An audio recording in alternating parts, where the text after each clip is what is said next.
Broadcasting Studio 24 in California, the entertainment capital of the world, featuring Dr. Dwight, Rogers, and Tony G. It's the Education Talk Show with Jeremy Brooks, Weekly Recess. And now, your host, Jeremy Brooks. Welcome to the Education Talk Show with Jeremy Brooks, Weekly Recess. We are so glad to be back in the studio.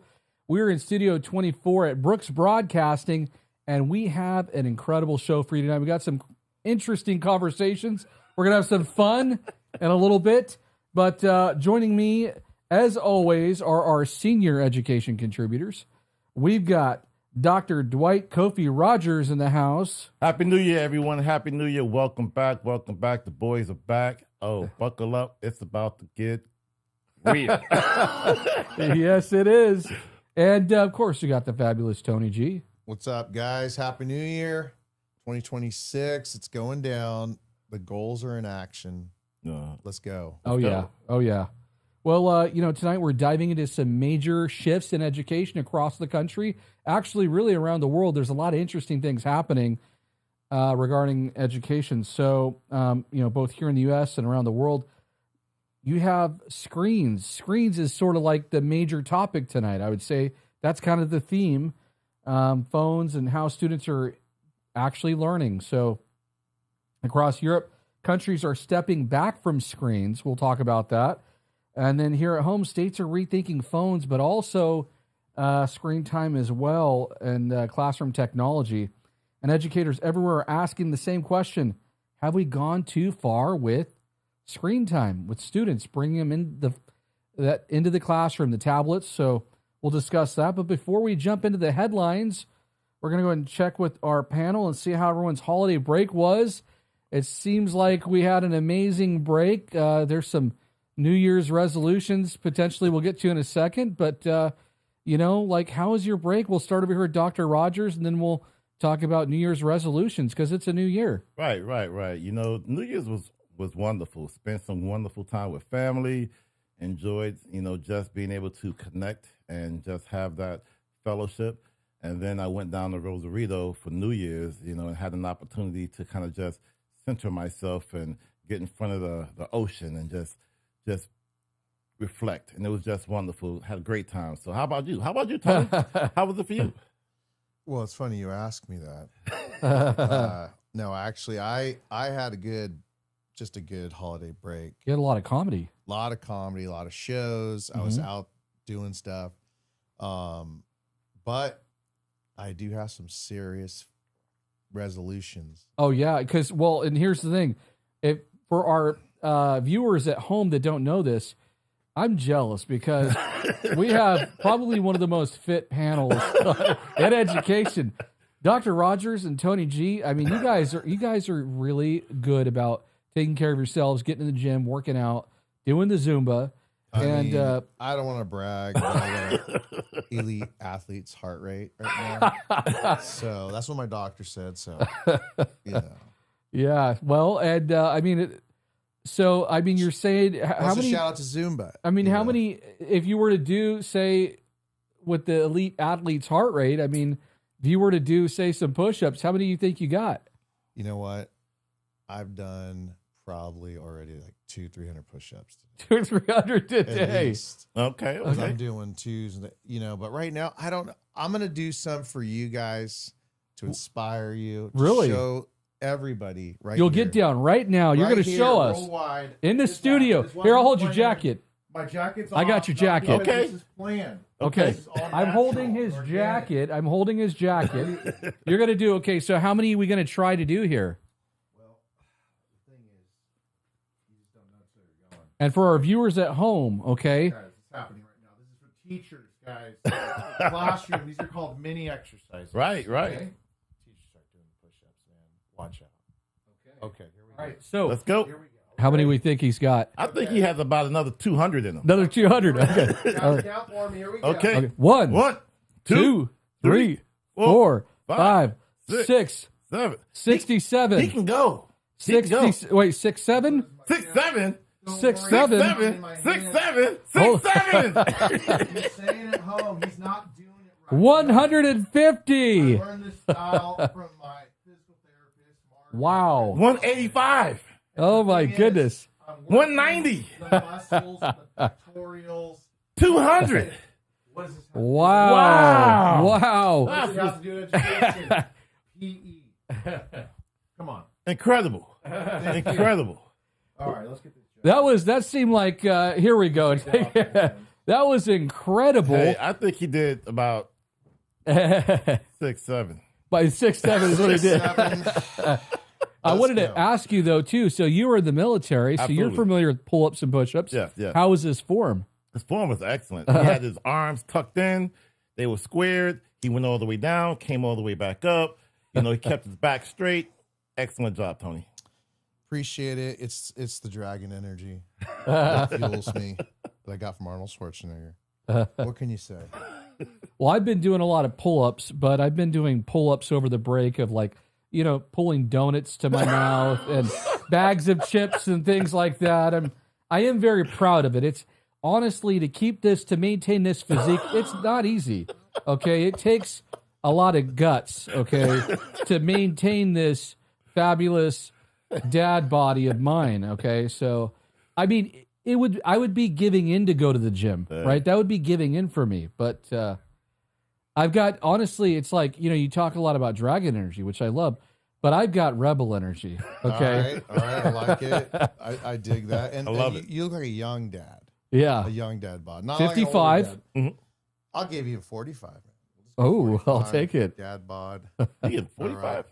I was thinking in the late 30s. You know what? He's going late 30s. You might as well take that one. I don't, again, I wear glasses. You know, Yeah. it's but I'll say this is you could start anywhere.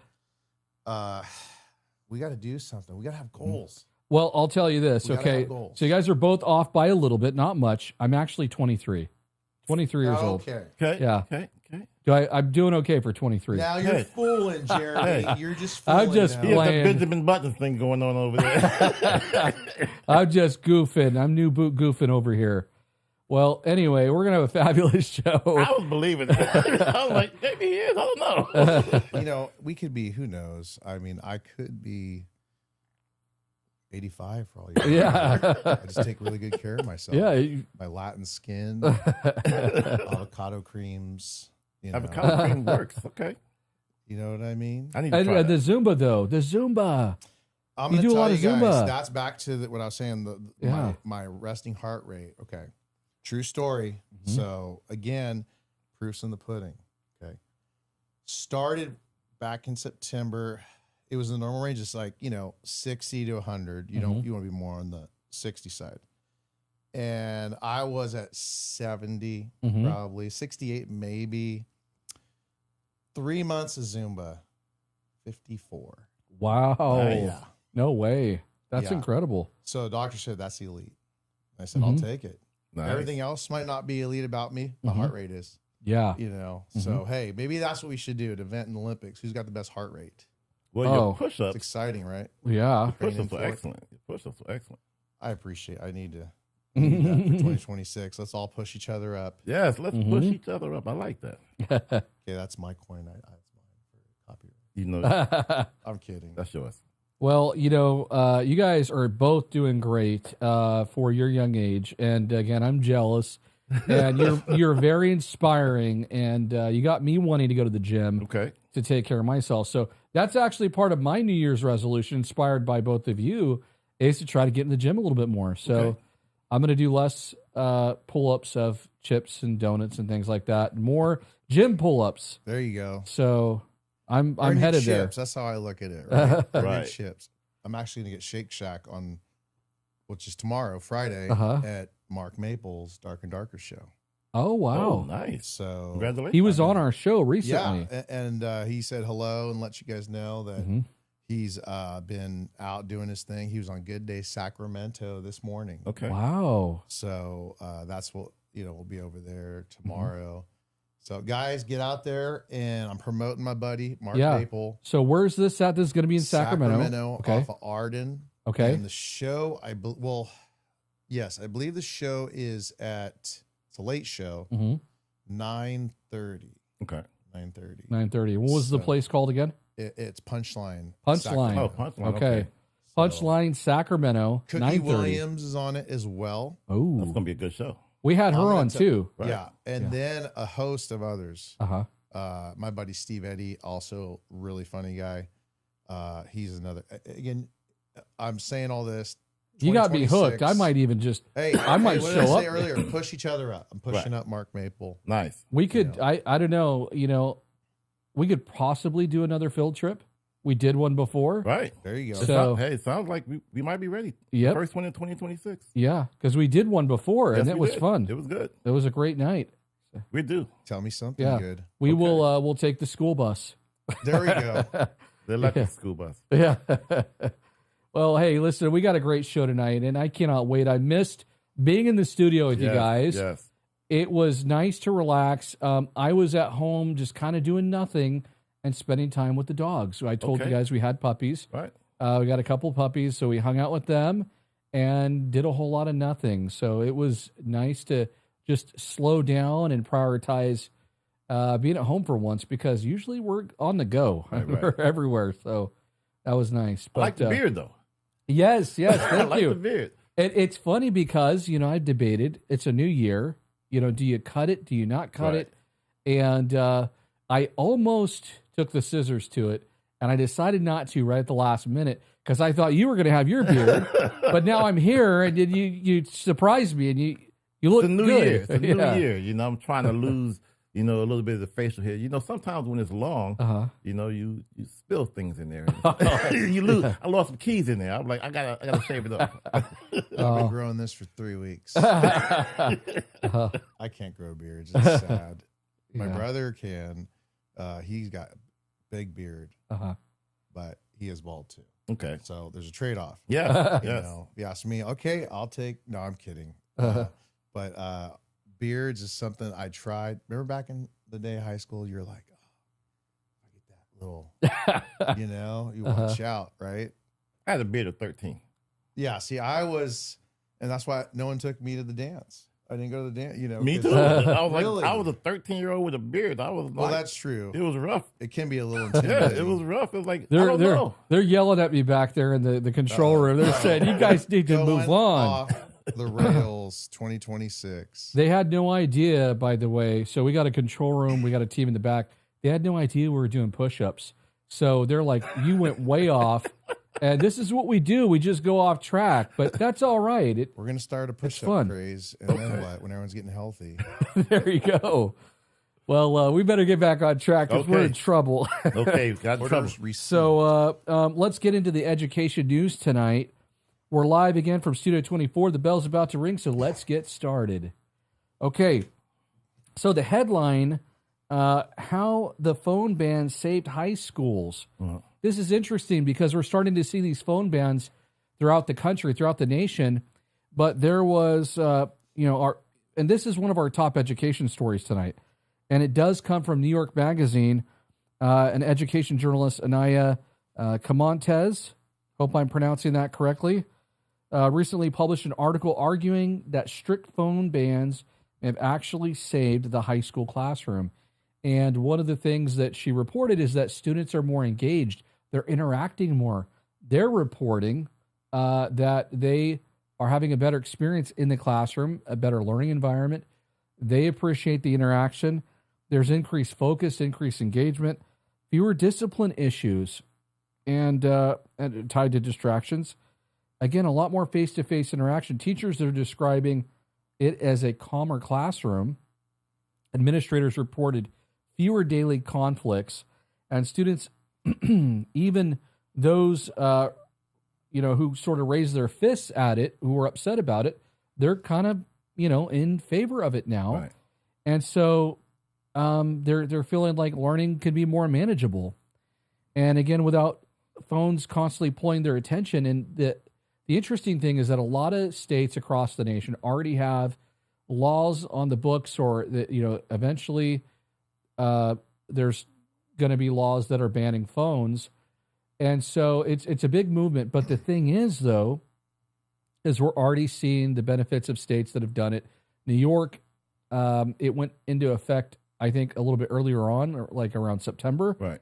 And so the question tonight is, are phones the missing piece in fixing classroom engagement, maybe raising academics? Because we're also seeing, academic decline with math and reading and things like that, right?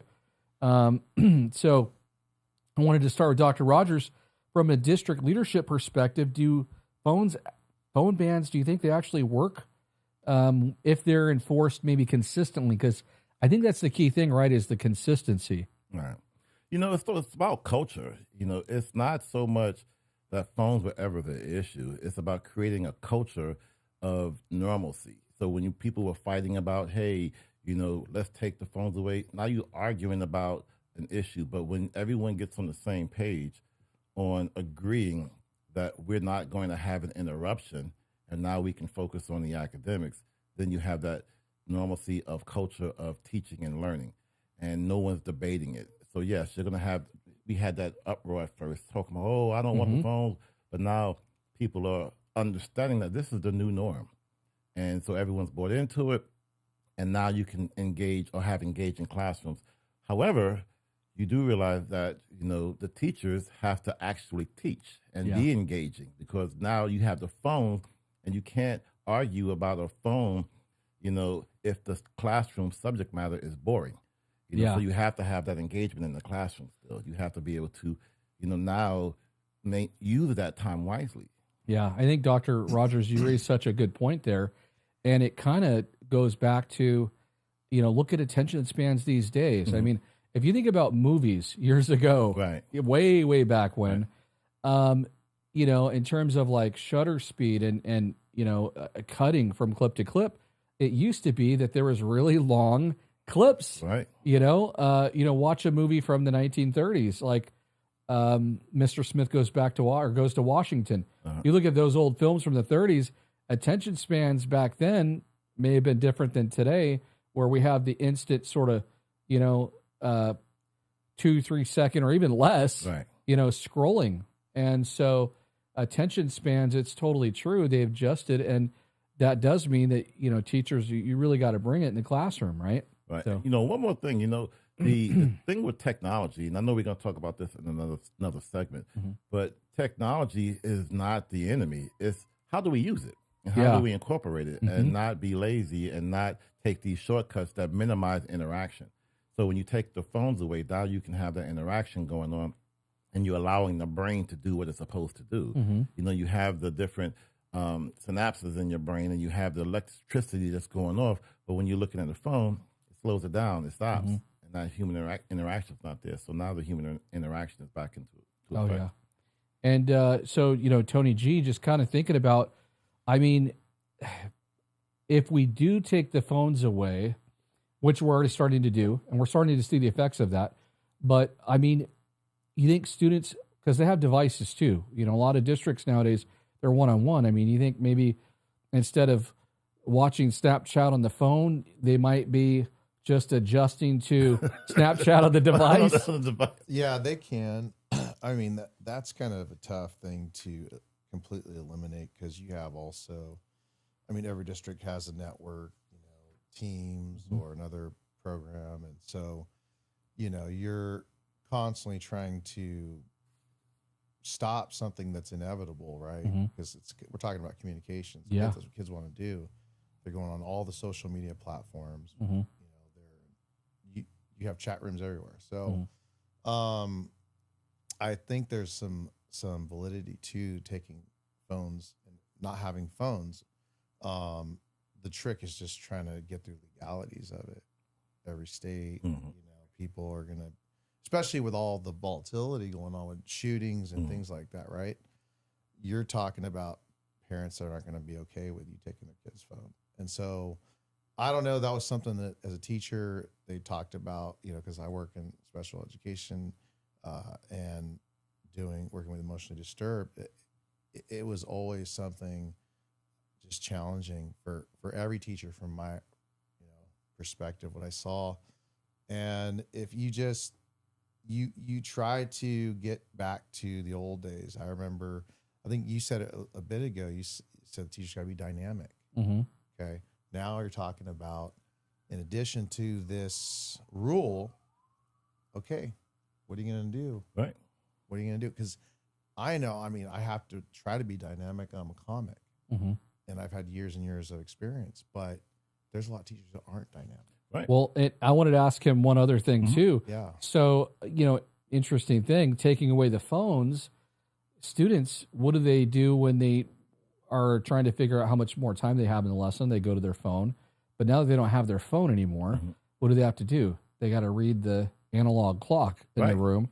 And a lot of students, that's like a little bit of a lost skill. So, they're having to relearn too, things like. I had a lot of kids I would have, that couldn't, their ADHD was just so, up and down that we would have to do physical paper stuff.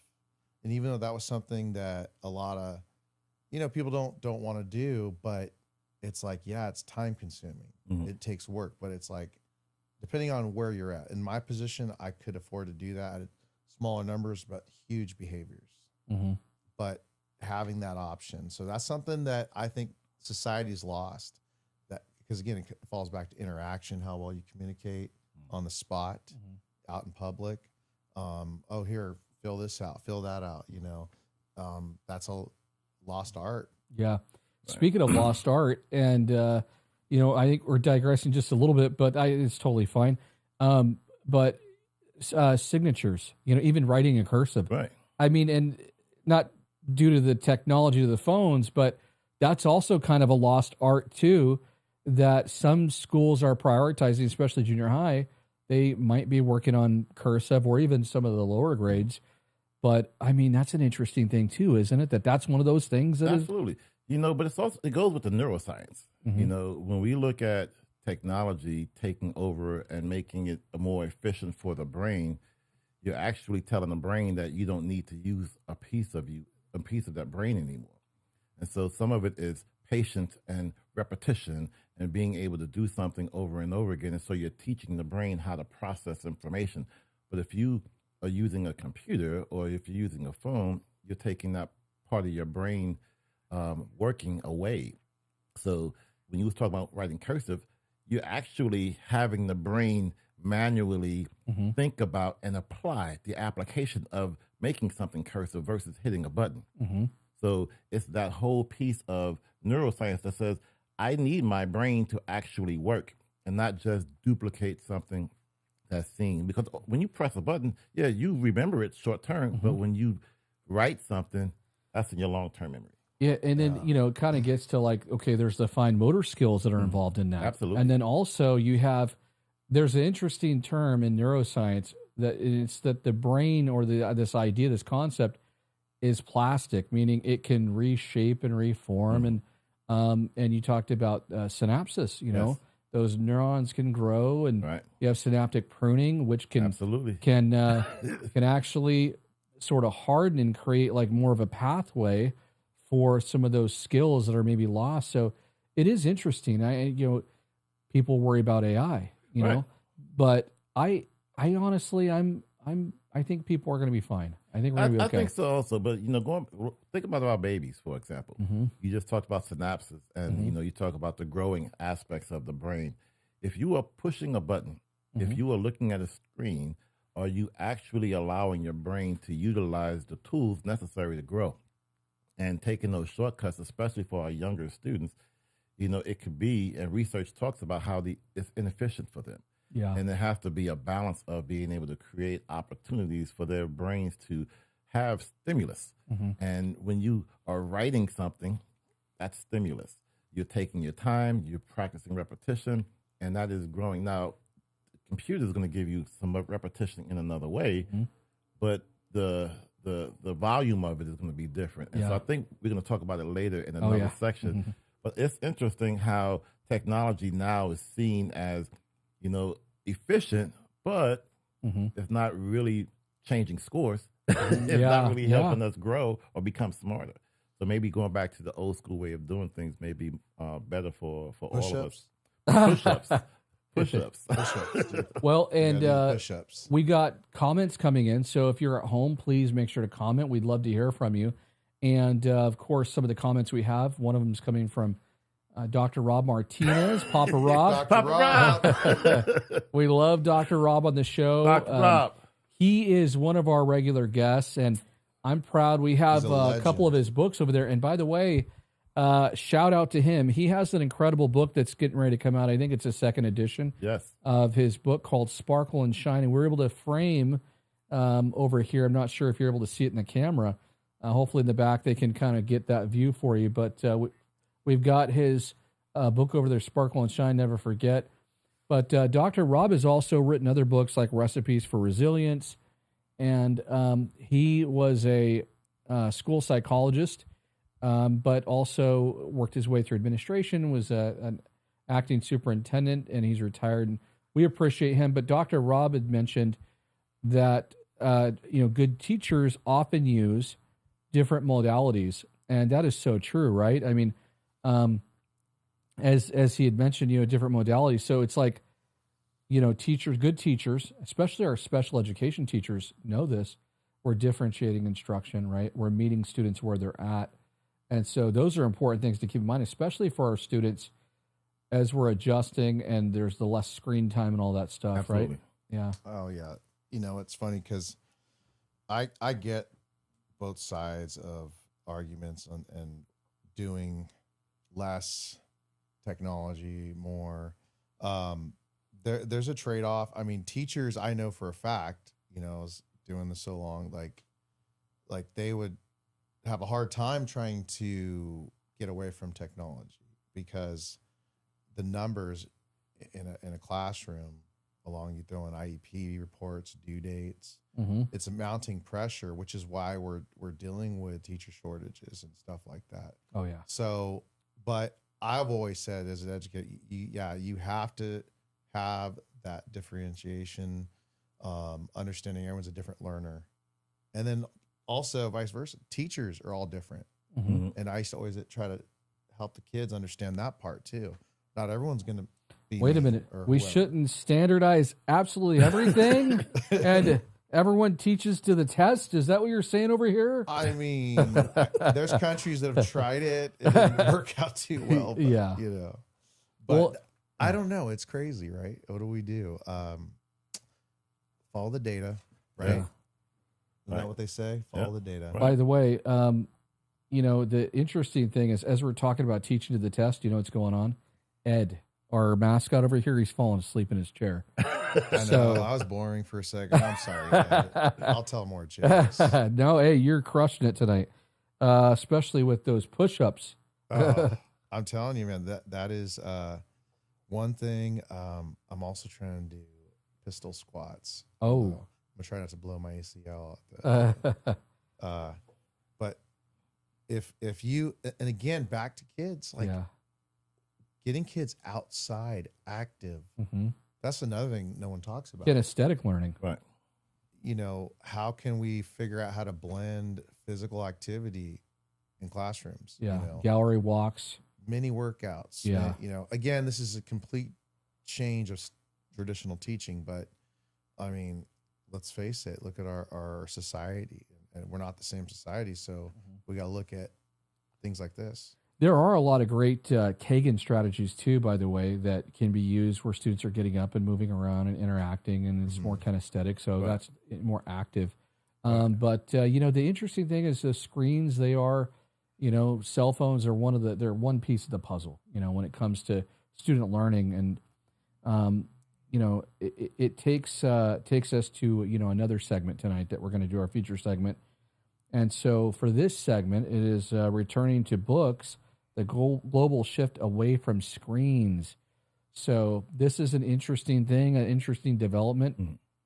I'll just kind of read what it says right here. It says, this week, the investigative apparatus published a report explaining how Sweden and Denmark are reversing course on screen-based learning. A lot of districts adopted tablets and they went one-on-one. And after years of pushing digital instruction in elementary classrooms, both countries are now reinvesting in physical books, emphasizing handwriting, reducing screen exposure for younger students. So this is an interesting thing. And again, education leaders in those countries cited research which shows stronger reading comprehension, better memory retention, improved foundational literacy skills. And, this trend, it's not just in Europe too. Right. There have been a couple of other news stories, which I've been following closely, coming out of the state of Missouri, where lawmakers right here in the United States are considering a bill that would require at least 70% of elementary assignments to be completed using pen and paper. So kind of an interesting shift to go back, right, to some of those foundational skills. A report by KCTV5 in Kansas City explained that the bill is in response to a growing concern about early literacy, attention spans, over-reliance on screens in classrooms.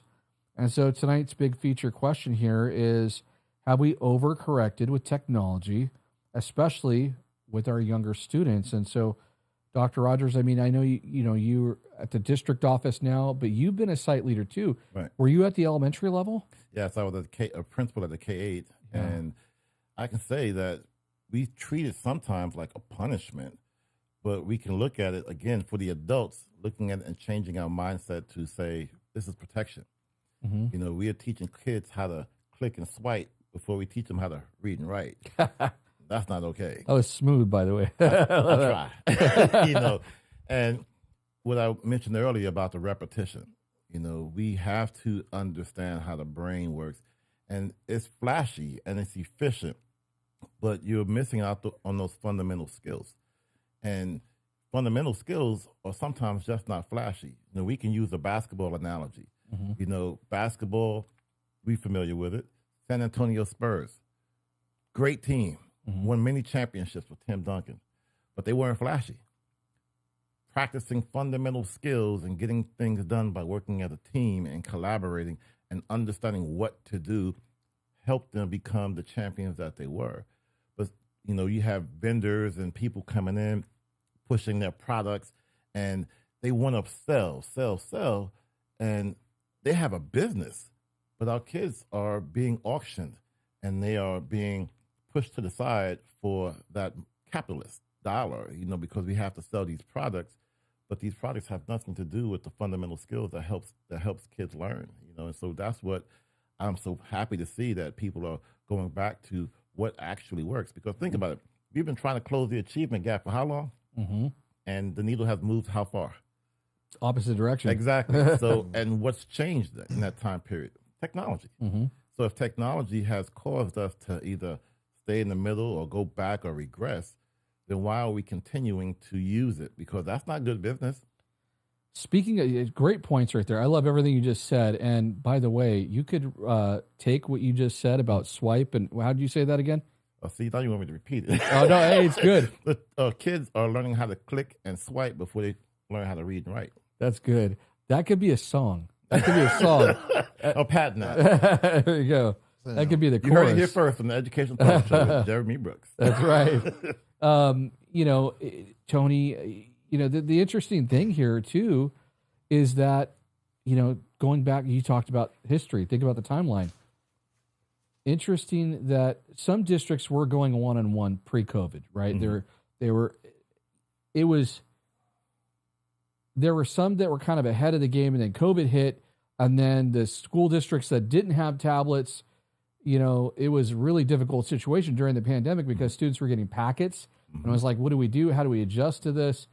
And it was not perfect at all. I mean, it was messy. It was a mess. It was messy. Most places, right. it was a really difficult situation, and I think a lot of local education agencies, a lot of districts throughout the country, eventually went to devices. They transitioned to the devices. And, looking at that timeline, like Dr. Rogers was talking about, I mean, maybe we did go too far into technology. And, I mean, what do you think, going back to writing and paper? I mean, do you think that there's a need for that? I mean, is that better for students? Yeah, I like, the idea of figuring out how we can implement that. I don't know what was Missouri doing. You said 70%. 70%. So that's a big number. I think personally, if I would think at the most 50, because again, you got to remember, it's like this to me. It's about teaching them all the in betweens of life, soft skills, functional skills, understanding how to do things. So writing is essential. Being able to quickly calculate a tip at a restaurant is essential. Filling out any type of job forms, financial aid forms, anything, and that is what you're losing, right? Because there's a trade-off with everything, right? Like, for instance, people are a lot more callback in shape back in the 40s. You see the old PE classes, right? It looks like a military. Yeah. And a lot of that is a byproduct of there just wasn't a lot of stuff. There wasn't a lot of progress where we are now. Kids don't need to go outside anymore. And it's kind of hard too, because capitalist society, we're go, pay bills, go. You're running into that. But I say, again, I like it. I think you can't, because I, as a comic too, I see an interaction with people. It's like, man, we are losing those people skills. How do you calculate tips again? Just playing. I'm just messing with you. If you're good, you get more. And if you're not so good, you get a little bit less. There you go. And but never stiff. And if you don't get the right steak and you request some A1. Oh wow! Oh well, and they don't bring it. A1 at that I know, right? restaurant. Yeah. No, I'm kidding.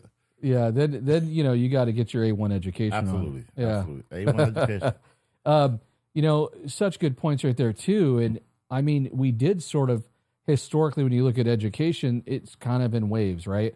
We've had the back to basics movement. We had No Child Left Behind. We had Race to the Top. We had the Civil Rights Movement. We've had, like you said, we had the Early Education Act. And with all of these different initiatives, research has shown that none of them have really done anything. Why? Because again, you're basing it on people and a mindset and a shift, and it's just a change of attitude that needs to occur, or from everybody as a collective. Yeah. That what is actually working, and invest in it and stay with it. When we look at the fundamentals of writing, you're looking at an investment. Let's take a time trip back. When we wrote a letter, and you wrote that letter to someone, you can memorize. You knew what you wrote. That's because true. you invested in that letter that you wrote. But when you type something in the computer, and especially now with ChatGTP and everything else, whatever, it's like chances are, you let ChatGTP or whatever, correct it for you and send it away. How much of your brain has invested in that letter? So muscle memory decreases the more we use technology. And that is a skill, like Tony G was just talking about, those soft skills, those, like you talked about also, those motor skills that, we lose. And when we lose that, then how efficient is that when it comes to learning? And I don't know about you guys or whatever, but the older I get, I need to memorize. I need to do things over and over again to retain that information. Otherwise, I forget it. Yeah. So we have to do things on a repetition in order to maintain it. And kids are no different. There was an art too, I think, years ago to like handwriting and writing a letter. I mean, if you look at the penmanship, I don't know, my mom, Don't look at mine. my grandma, my great grandmother, you look at their letters that they would write, and beautiful handwriting. Absolutely. So we're losing those skills, but all those movements that we just talked about too, it's interesting because after A Nation at Risk came out, that report back in the 80s, you had the Back to Basics movement, and that's where we saw a lot of the physical activity. And you talked about too, a lot of students being in really good shape. We see the footage of them, the videos, and they were doing those big, they were doing like pull-up bars, they were doing push-ups, a lot of those types of physical activities.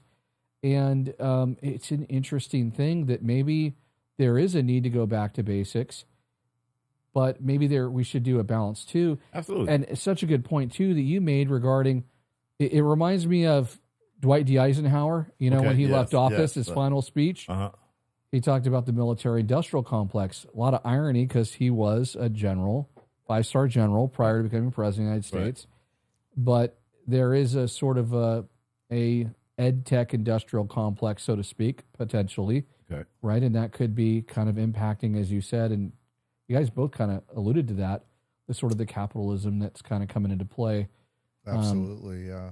So great points. Right. Yeah. Because let's look at the world, right? You look at other countries, and when they adopt something, everyone adopts that one thing.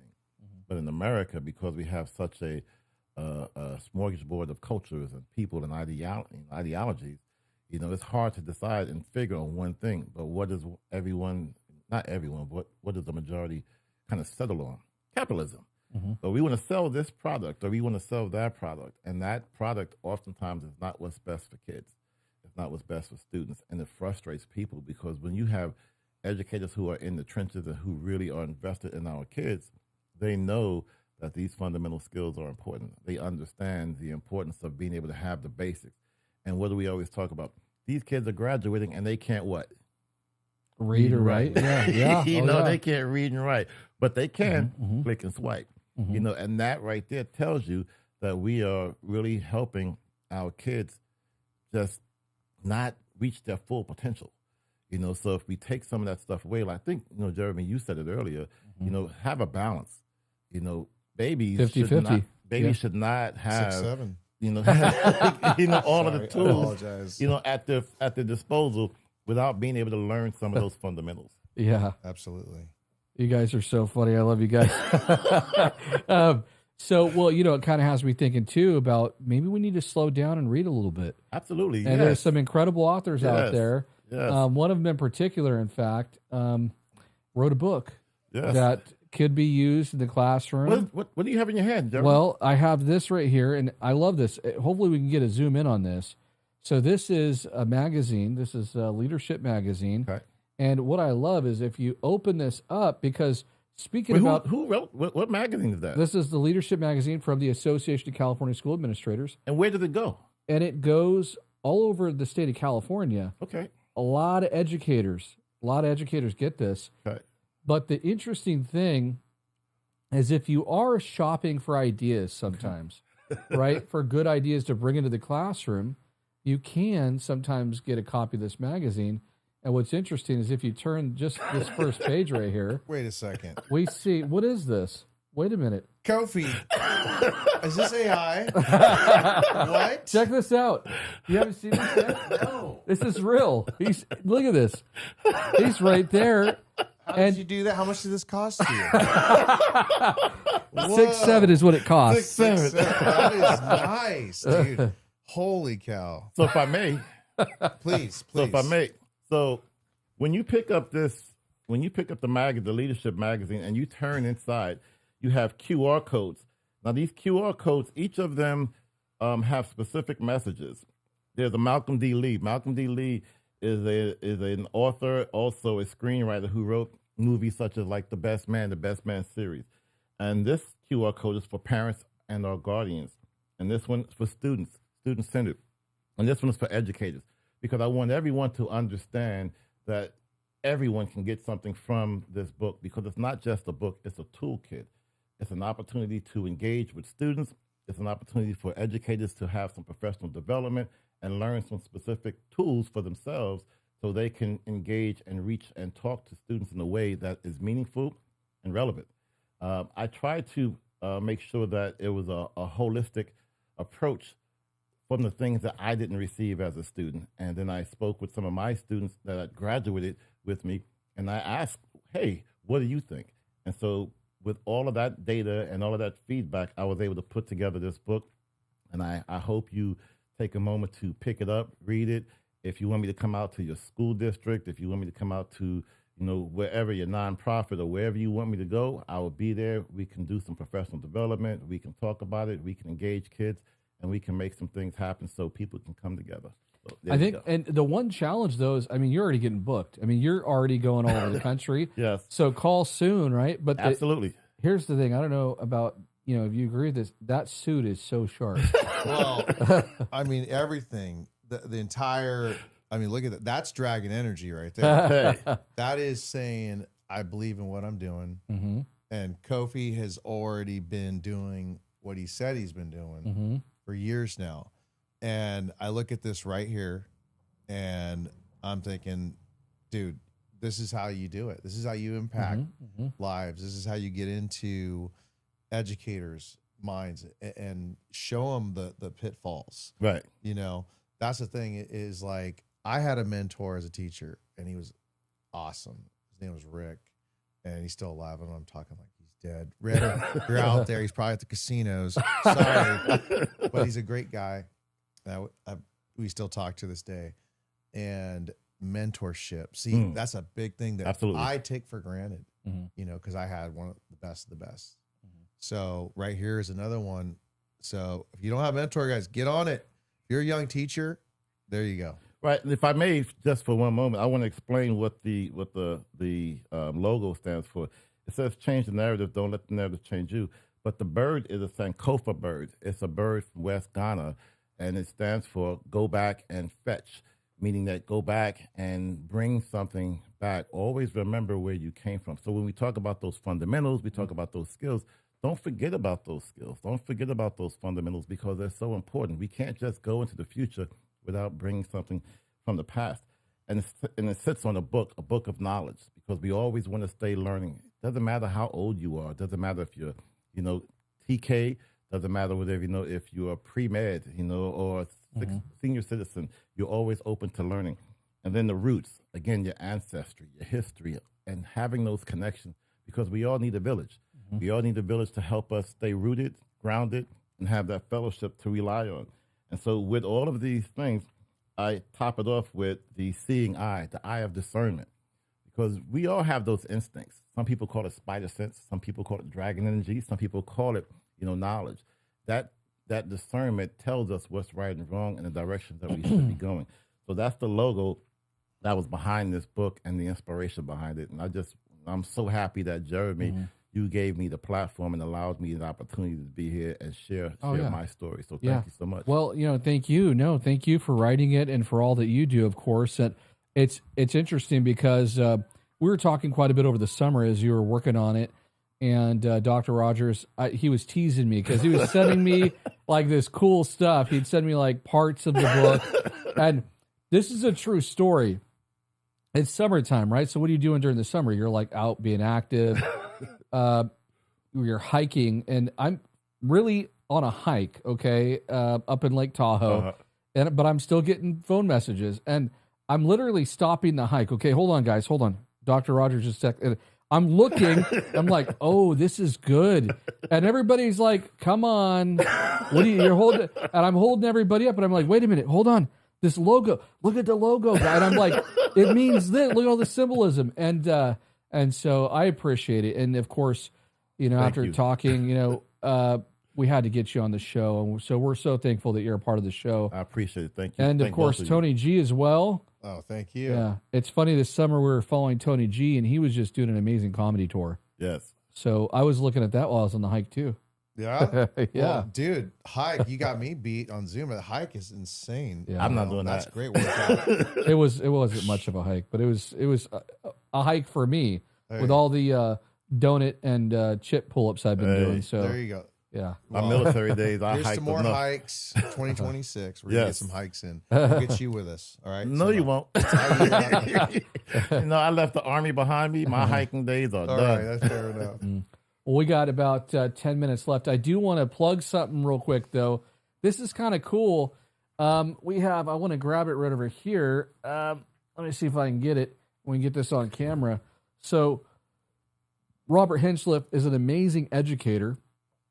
And we have his book right here, More Than Just Principles. He's written other books too, more than just teaching. He's got I think somewhere around 20 books. He has books on support staff, all kinds of different things. But Start on the Sidewalk is another one, and he does a lot of speaking engagements and things like that too. But if you look at this book, one of the fun things about it too is I'm actually in here. And I'm very honored to be in this book. Yes, you are. You're in here too because you wrote a quote about me. Yes, so here's another book. And I would have got you in here, but I was only able to submit a couple quotes. Well, that's called fake. But so if anyone else wants to put me in their books, I'm trying to get in there. Well, I'm kidding. You're going to be the next one I write. I promise. Yes. Yes, it'll be titled "The Biography of the Education Talk Show Weekly Recess," and you'll have a whole chapter. I love it. All right. I love it. Well, I'll get my memoirs prepared. There we go. Okay. So anyway, I just want to give a shout out to Robert Hinchliffe. This book's incredible. I've been looking at it. I've been going through it, reading it, and I mean, there are educators from all over the country that are like National Principals of the Year. I didn't even know there was such a thing. Yes. Okay. You have people in here like Dr. Rachel Edoekit, who's like the top 100 most influential educators in the country. Really is. Like, there's a list. Right. And, I mean, she's on the list. And so it really is just a special thing. I'm so thankful to be able to have the opportunity to be in this book. And having mentioned that, I'm going to be on a podcast this weekend, and I want to give a shout out here too. It's Josh Tovar's podcast, and it's going to be on Sunday, and it's going to be, I want to say, I don't want to mess this up, 5 p.m. Central Time, I think. Okay. And it's a panel. There's going to be a panel, and I'll be on the podcast, but definitely check that out. You could follow me on social media, and I guess that's correct, 5 p.m. Central Time. And we'll be talking about this book, and so we're really excited about it. But shout out to all of them and the wonderful educators out there who are in that amazing book. So shout out to them. We still have a little bit of time left, so I want to just kind of talk about, these policies regarding eliminating screens, just kind of going back to that. And we got like a couple minutes, and then we'll go ahead and move on to our final word segment. Okay. But, from a teacher's perspective, when students do physically write and they get that practice, those writing skills, we talked about cursive as a lost art.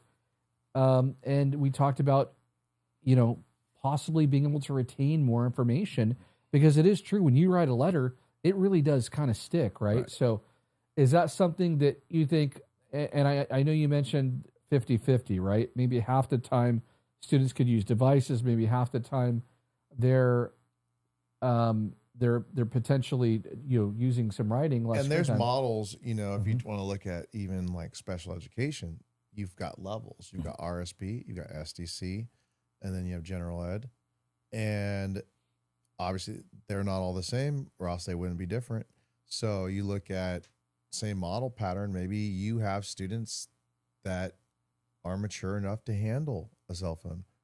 Put them in a model pattern for that. Make it an incentivized type of thing. Well, the model that we're having now, here's where again it gets political. It gets argumentative. Well, what's fair and appropriate? Right. But again, there's a sobering that needs to take place with a lot of policymakers and educators. It's got to change to a degree. You can't just keep throwing that out. You have to make adjustments to the new times, right? Right. Oh, yeah. And then we talked a lot about technology, too.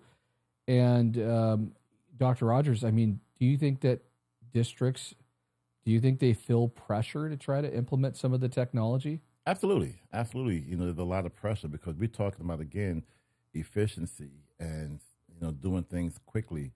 And when we do things quickly, oftentimes, we don't have enough time to look at the data to kind of implement practices or standards that should be measured over a time period, because, we have people in seats that their jobs are based on, performance and what happens and the outcomes. And when a new regime comes in, then you have policies and different procedures that change. And so do we really have an opportunity to see something through? So that's why it goes back to culture, having a culture that's established, that is long lasting, to be able to implement some practices and see the results of what exactly is going on. But there's never a recipe better than fundamentals and being able to have solid foundations and practices that people can build off of. That's what equity is. You're saying, hey, let's look at who needs what and giving them that. But and when we look at the curb effect, have you heard of, are you familiar with the curb effect? No, I mean, if I've heard it, please re-educate me. It's a model that Stanford talked about, back in San Francisco. I think it's back in the 70s, if I'm not mistaken. And they were talking about the sidewalks and how, the sidewalks weren't accessible, for people in wheelchairs to get up on, because it was just the hill. It was too much. So they made a makeshift, curb so the wheelchairs can go up, but not realizing by doing that, so many other people now had easy access to get on the sidewalk. Recognizing that if you build something for a needy population, there are so many other layers of people who will benefit from that. So when we look at equity and we look at just building something for folks, if you take strategies and you take processes and you take procedures that can be used for a lower population, a lower functioning population, or a more marginalized population, or a population that's not doing so well that needs more supports, everyone else benefits from it, because that's a good point. That's a way of learning. So yes, so I think that if we go back to having some nice practical fundamentals that everyone can use, we'll see the benefits from everyone. But again, it goes back to, are we pressured to sell and buy and purchase and these new toys that people say are flashy? Well, I just got to mention, Tony, I'm so thankful that you asked him to explain that, because I almost went off with the bell curve, and I was going to statistically, with the bell curve, and I would have just went on this whole tangent. Yeah. And, he's talking about sidewalks. Man, good save. Honestly, I can't. But I love that, though. I can't take any credit, Jeremy. I can't take credit. It was Stanford. I just told the story. I still don't know what he said. You're going to tell me a couple more times after the podcast. Yeah. No, that's such a good point, though. It really is. I mean, and it makes it better for everybody, as you mentioned, too. Absolutely. Anytime we can make adjustments with accommodations, right? Absolutely. Yeah. So, but like what Tony G was talking about before, like when you have a student, when you have a special education classroom and you have accommodations, it's not like you're taking away from any other student in the classroom. You're helping those students, that student, and everyone else is still continuing to learn. And I think it goes back to, again, a mental shift that adults and we as a community and society have to get to, that if you apply and give one group something, it doesn't mean that you're taking away anything from anybody else. Yeah. It's that scarcity mentality, and we need to live in a mentality of abundance that, what everybody can eat and everybody can thrive. Yeah. So I think that unselfish behavior will give us fruits of benefits for all of our babies. So many good points tonight. We got another hour. Yeah, we could actually, but hey, listen, it has been great, guys, but we got to wrap it up. We've got a couple minutes left. They're yelling at me in the back saying, "What are you doing? You're going to go over again." So we're going to go ahead and move on to our final word segment, where we give our panel an opportunity to share any final messages, any words of wisdom or advice. Anybody care to start us off? Tony G, it's your turn. There we go. All right, 2026, get some push-ups in. And then if you can't do modified push-ups, if you can't do that, just Zumba or walk, go for a hike. You know what? You can buy on Facebook Marketplace, little walk treadmill for the house. I'm learning more and more. I'm 48, I just turned 48 in November. And I realized I want to do things forever, right? Which is not possible. So the next best thing is take care of this body. And I think January 2020, New Year's is a great time to reset. And we all need to reset. I need to reset. So my last word is get your reset, get out there and go. And I love that you're encouraging that type of physical activity versus the physical activity which I've been accustomed to, which is the pull-ups of Reese's. Well, it's and from all your years of the Navy SEALs. I mean, I wasn't going to say it, but I'm saying it now. Yeah. Well, hey, who knows? Maybe I was, maybe I wasn't. We're going to leave that a mystery, okay? We're going to leave that a mystery out there. I don't know if I have the height, okay? The camera adds height. You look better on camera, right? So maybe I was. We're going to just leave that a mystery. All right, Dr. Rogers, take us home. My goodness. I just want to say, again, welcome back, everyone. I've missed you guys so much. This show really does so much, for me. Remember the Christmas party, there was a gentleman there, and he said, and I forget his name, and I do apologize. And if you're watching, my apologies, but it was at the end of the Christmas party. He said, I own a barbershop, and me and the guys at the barbershop, we watch your show. And we want to say thank you for all that you do, because we learn so much about the education world because they're not in education. So to all of the listeners, the viewers out there who watch this show, I thank you from the bottom of my heart, because that was so reaffirming to me, even as a 57-year-old person or whatever, who's still trying to learn, that when a stranger walks up to you and says, thank you for teaching us something in education that we didn't know, it makes me feel good. So again, thank you very much for making my week, because when you said that, it made my week. So I just want to give a special shout out to the gentleman that had the conversation with me at the barbershop. Gabe at the Para. Christmas party. Gabe Para is his name. Gabe Para, thank you. Gabe Para. You are the man. So thank you so much.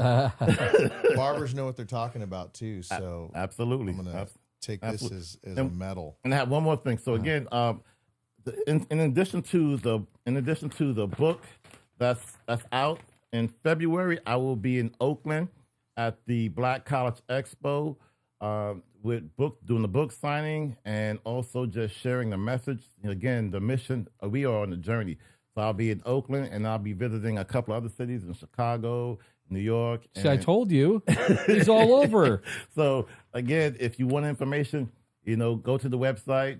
Jeremy will pass the information to me. It's not my website; it's his.